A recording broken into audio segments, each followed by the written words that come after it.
కామారెడ్డి జిల్లా సదాశివనగర్ మండలం భూంపల్లి గ్రామంలో హెల్త్ క్యాంపును జిల్లా వైద్య ఆరోగ్య శాఖ అధికారులు ఏర్పాటు చేశారు. గత 10 రోజుల వ్యవధిలో డెంగ్యూతో 2 చిన్నారులు మృతి చెందారు. అదే గ్రామానికి చెందిన మరొక వృద్ధురాలు తీవ్ర జ్వరంతో బాధపడుతూ గ్రామానికి చెందిన రాజవ్వ సైతం ఇవాళ మృతి చెందడంతో మెగా హెల్త్ క్యాంపునకు గ్రామస్తులు పెద్ద ఎత్తున తరలివస్తున్నారు.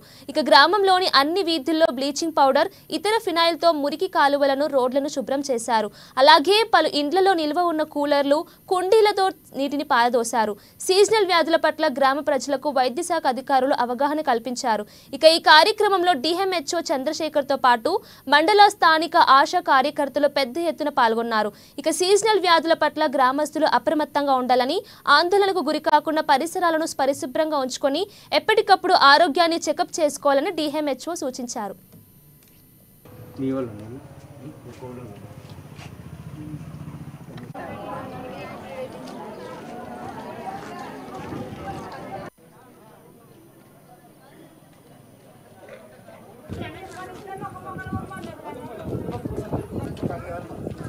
ఇప్పుడు ఏం తెలియదు.